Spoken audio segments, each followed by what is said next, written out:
Est-on vraiment aligné avec qui on est quand on est entrepreneur? Mettons-nous suffisamment en avant nos singularités pour rayonner simplement, ou alors a-t-on tendance à les cacher? C'est ce que nous allons voir dans cet épisode, pour créer une offre qui ne ressemble qu'à nous, authentique, sans endosser le costume d'un autre ou d'une autre, pour s'autoriser nos différenciations et les affirmer, tout simplement pour faire venir à nous les clients trésors et surtout le faire savoir sans aucune peur. Bienvenue sur le podcast Ose ta singularité, le podcast qui va t'aider à dépasser tes peurs pour passer à l'action et muscler ton audace joyeuse. Je suis Christine Pedizzi et je suis coach en éblouissement personnel et professionnel. Par mes accompagnements, je prends par la main les personnes qui ont une mission forte et un talent fou à le voir déjà avec leurs propres yeux et ensuite à se montrer sans peur du jugement tout en structurant bien entendu la stratégie commerciale, simplement. Ensemble, nous construisons un développement commercial pérenne tout en s'éblouissant de cette singularité qui nous rend chacun et chacune si unique et qui va attirer ses clients trésors. Ma première question est, êtes-vous égoïste? J'aime beaucoup poser cette question car la plupart du temps, on me regarde d'un air bizarre et on me dit « ben non ». Et pourtant, est-ce que vous pensez que garder votre talent pour vous, votre pouvoir d'enlever des souffrances ou d'améliorer la vie de vos clients sans le faire savoir, n'est-ce pas égoïste? Pour moi, entreprendre une démarche commerciale, c'est avant tout changer de vision, sur soi, avant tout, mais aussi sur les autres. Je vais vous raconter l'histoire de Julie, consultante à management auprès de PME depuis 4 ans. Une fois passé l'enthousiasme et l'énergie du démarrage, elle a la sensation de s'épuiser. Alors, elle fait appel à moi pour l'aider à se recentrer et à ne pas aller vers un burn-out qu'elle a déjà connu en tant que salariée. C'est même pour ça qu'elle s'est mise à son compte, pour ne plus avoir de directives débiles et contre ses valeurs. Mais aujourd'hui, Julie tourne en rond et ne passe pas à l'action. Pas de communication, pas de prospection, pas de réseau. Elle se sent vide, désœuvrée, sans courage. Et là, comme dans tous mes débuts d'accompagnement depuis 10 ans, je la découvre. Au début, souvent, on me dit des banalités. Julie me dit, je suis consultante en management. Ok. Et là, je commence à creuser. Et je découvre vraiment qui elle est et comment elle est éblouissante. Elle a travaillé en tant que manager appréciée déjà très jeune. Elle est toujours en contact avec son équipe d'ailleurs. Sa vision est vraiment que chaque manager doit faire briller ses collaborateurs au lieu de les étouffer. Elle s'est formée avec le Québec, qui a une méthode particulière. Elle-même adore écouter. Elle s'est formée à l'hypnose, à la PNL, plus à différentes autres méthodes. Elle s'est tellement investie qu'elle a fait un burn-out en luttant tous les jours contre la politique non humaniste de son entreprise. Bref, elle est éblouissante, mais elle ne le sait pas. Peut-être que vous vous reconnaissez là-dedans, non? Et là, je lui dis, qui d'autre que toi peut accompagner des managers à, d'une part, faire briller ses collaborateurs et d'autre part, respecter ses valeurs pour éviter un burn-out? Et à ce moment-là, c'est ce moment que je préfère, ce moment où elle se redécouvre. C'est vraiment le moment qui me met des frissons dans mes accompagnements. Ça y est, là, elle sait. Elle sait pourquoi elle et pas une autre. Et à partir de là, on peut construire sa stratégie commerciale, son plan d'action, mettre en place ses outils. Car elle sait qui elle est et pourquoi elle fait ce qu'elle fait et tous les bénéfices qu'elle apporte. Elle ne va plus chercher des clients. Non, elle va juste se connecter à tous les bénéfices qu'elle apporte. Et ça change toute l'énergie. Pour moi, c'est ça, faire sa différence, oser sa singularité, c'est d'abord se découvrir avant de s'éblouir, c'est accepter, assumer et affirmer qui on est pour pouvoir être ancré et vraiment aider les autres, à notre manière, unique et altruiste. Et pour info, Julie a développé depuis un podcast qui est au centre de sa stratégie et a été repérée sur son sujet pour mener une conférence dans un symposium national. Je vous dis même pas les retombées. Bien loin de ce qu'elle avait imaginé en venant me voir la première fois. C'est dingue, non, de se dire que juste en changeant de regard, on peut réussir. Car la réussite, c'est pas au niveau de l'expertise que ça se passe, c'est un autre niveau. C'est celui des peurs et des freins, la peur du jugement, la crainte de déplaire, ne pas savoir comment faire, la peur des critiques, mais aussi le manque de structure et de savoir par où commencer. Bref, tous ces obstacles devant nous qui nous empêchent d'avancer sereinement et dans la joie. Et finalement de remplir notre mission forte, d'en faire profiter les personnes qui en ont besoin, mais aussi cette mission qui nous fait nous lever le matin, celle pour laquelle on se forme en continu, celle pour laquelle on vibre tout simplement. C'est pour ça qu'on est indépendant, non? Alors moi aujourd'hui, je vais vous proposer un exercice pour vous aussi faire comme Julie, commencer à vous éblouir. Ce que je vais vous proposer, c'est de répondre à des questions clés et je vous donnerai mon exemple pour mieux comprendre ce qu'on cherche. Donc la première des questions, c'est qu'est-ce que je fais concrètement au quotidien? Et ça, j'aimerais que vous y répondiez avec des verbes d'action. J'écoute, je guide, j'aide, j'analyse, je recherche, je fais pour.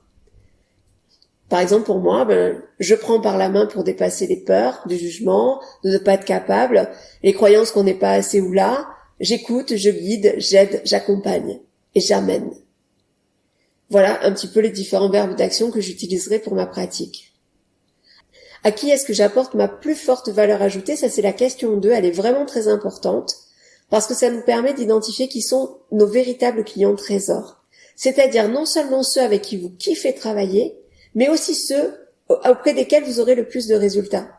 Par exemple, pour moi, je sais que celles et ceux avec qui j'ai le plus de résultats sont souvent des entrepreneurs à leur compte depuis au moins 2 ans, qui ressentent une véritable mission à valeur ajoutée, mais qui ne savent pas comment la développer, et qui sont conscientes de leurs freins, de leurs peurs, de passer à l'action commerciale, ou carrément qui n'aiment pas du tout ça. Et ça, pour moi, ce sont les personnes avec lesquelles j'arrive le plus facilement et le plus durablement à avoir une transformation hallucinante. Question 3, quelle est leur problématique primaire et secondaire? Alors la problématique primaire, c'est souvent celle avec laquelle on vient vous voir. Par exemple, moi je n'ai pas assez de clients. Les gens viennent me dire, voilà, je viens te voir parce que je n'ai pas assez de clients, parce que je n'aime pas la partie commerciale, parce que je ne sais pas par où commencer, je m'éparpille. Ça, c'est vraiment la problématique primaire. Mais moi, ce que je cherche toujours, c'est la problématique secondaire. Finalement, comme tu n'as pas de clients, tu n'arrives pas à te payer, tu te sens nul, tu te sens pas capable, tu te sens pas fier de toi, etc. Et moi, ce qui m'intéresse dans mes transformations, dans mes accompagnements, c'est bien entendu d'agir sur cette problématique secondaire, qui va être l'objet de la primaire. Bien entendu, on va travailler sur la primaire, mais l'objectif, c'est vraiment d'être en profondeur sur qui on est et comment on se voit. Est-ce qu'on s'éblouit, oui ou non? Question numéro 4, comment je réponds spécifiquement à cette problématique? Et là, c'est le démarrage de construction de votre offre. En fait, déjà, il y a plusieurs questions à se poser.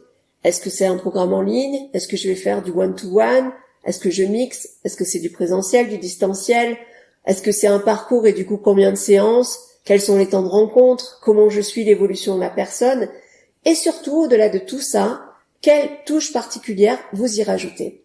Par exemple, moi je sais que mes accompagnements mixent accompagnement collectif pour avoir le regard des autres, individuel pour avoir mon regard et c'est que comme ça qu'on avance, par des vidéos, des audios suivant le programme que vous suivez. Mais j'y rajoute aussi une disponibilité parfaite. Moi, je suis hyper joignable par WhatsApp tout le temps. Mais j'y rajoute aussi des cours d'impro théâtrale pour développer l'audace, la prise de parole, que ce soit en vidéo, en live, etc. Donc, j'ai vraiment un accompagnement, une méthode spécifique que j'ai développée au fil des années. Quelle est la vôtre? Quelle est l'offre que vous allez construire qui va ne ressembler à aucune autre parce qu'elle va vous ressembler à vous, avec ce que vous aimez et ce que vous pensez qui fonctionne auprès de vos clients? Ce qui est intéressant aussi, c'est de lister en question numéro 5, quels sont vos points forts? Quelles sont les qualités que tout le monde vous reconnaît? Par exemple, on dit souvent que je suis souriante, boostante, enthousiaste, audacieuse, authentique, mais aussi vulnérable, que j'ai identifié mes peurs et je les ai dépassées, donc je suis légitime à accompagner des personnes qui en sont au niveau où j'étais il y a quelques années. Je suis aussi spécialiste en stratégie commerciale depuis 10 ans et j'aime vraiment, en plus, les personnes que j'accompagne. Je vois des coachs qui vendent des programmes et qui ne se foutent de la personne qui est en face. C'est juste la plus importante, la personne qui est en face. Et enfin, dernière question, c'est la plus importante aussi, c'est pourquoi moi? Quelle est mon unicité, ma singularité, ma différenciation? Aïe. Et là, souvent, c'est difficile à faire tout seul. Cette question est pourtant essentielle. C'est votre carte d'identité commerciale, celle avec laquelle on va vous identifier, on va vous reconnaître. Elle est unique et indispensable pour se développer. Par exemple, moi je suis régulièrement sur scène toutes les semaines avec l'improvisation, je suis aussi podcasteuse, j'ai reçu le prix Réussir au féminin catégorie bienveillance, je me suis formée à plein de techniques dont les pratiques narratives, j'ai une expérience depuis 10 ans en tant qu'entrepreneur, et puis j'ai aussi mon âge, ma maturité qui font partie de mon analyse. Bref, je pense qu'aujourd'hui j'ai tous les outils à ma disposition pour vous aider à réussir. Et puis bien entendu, il y a la méthode que j'ai créée au fil des ans. Quelle c'est vous, votre différenciation? Quelle est vous, votre unicité? En quoi vous êtes différent des autres coachs, des autres graphistes, des autres professionnels de votre secteur? Ça, c'est vraiment la carte essentielle à jouer parce que tant qu'on n'a pas ça, c'est difficile de bâtir autour. Alors, il y en a qui me parlent d'Instagram, de Facebook, etc. Mais à quoi ça sert si on n'est pas là pour positionner un message? Et ce message, c'est répandre votre unicité, tout simplement pour attirer des personnes qui sont attirées par cette unicité. Finalement, c'est comme un puzzle, c'est assez simple. Elle est où votre place et quelles sont les autres pièces qui vous entourent? Il suffit juste de ça pour trouver sa bonne démarche commerciale. Et enfin, vous pouvez compléter avec des exemples ou des références de transformation, que ce soit d'ailleurs que vous soyez entrepreneur ou pas, ou dans votre vie d'avant. Par exemple, je vous ai donné Julie, l'histoire de Julie, mais j'en ai aussi plein d'autres. Il y a aussi Véronique, peintre, qui au départ avait vraiment le ventre tordu avant de faire un poste, et 6 mois plus tard me dit, en sortant de l'accompagnement, moi je vais finalement acheter une galerie d'art. Waouh, quel changement de posture! Et des exemples comme ça, j'en ai plein forcément, puisque les gens évoluent, se transforment, la posture évolue, c'est juste magnifique. C'est pour ça que je parle d'éblouissement, parce qu'on éblouit les autres, mais avant tout, on s'éblouit soi-même. Alors oui, ça peut être difficile à faire tout seul, surtout la partie différenciation unicité. C'est vraiment l'avantage d'un regard extérieur d'une coach experte qui va vous faire gagner un temps fou et qui verra en plus des choses que vous ne verrez pas. Alors si vous avez vraiment envie d'avancer, envie d'arrêter de tourner en rond et de vous confronter à quelqu'un, n'hésitez pas à m'envoyer vos réponses. Je serai vraiment ravie de les lire, de m'en éblouir et de vous aider à passer un autre cap, plus joyeux et plus serein. C'est pour ça que dans mes coachings, moi, on s'amuse beaucoup. On avance vite, on partage avec d'autres et avec moi tous les jours aussi si nécessaire. Parce que ce qui fait avancer, c'est pas de savoir les choses. Je suis sûre que vous en savez plein, comment on poste sur Insta, comment on fait des posts Facebook, ça sert à quoi LinkedIn, comment on fait...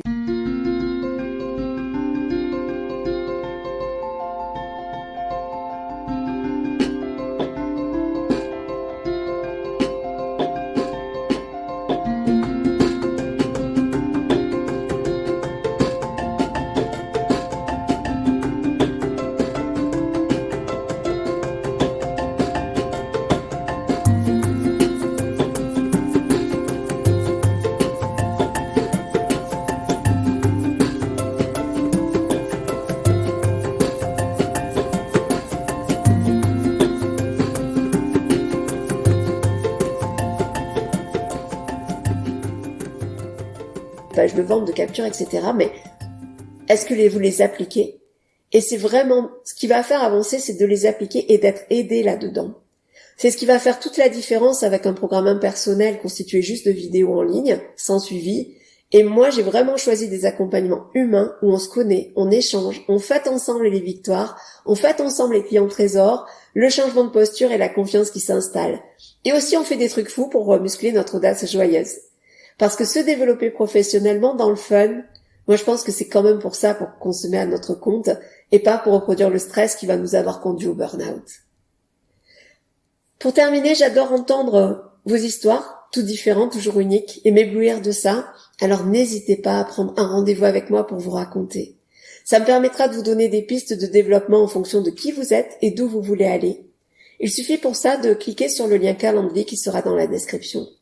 Et n'oubliez pas, être audacieux, c'est prendre des décisions qui vont vous rendre plus heureux et heureuse. Alors, qu'est-ce que vous attendez pour vous éblouir ?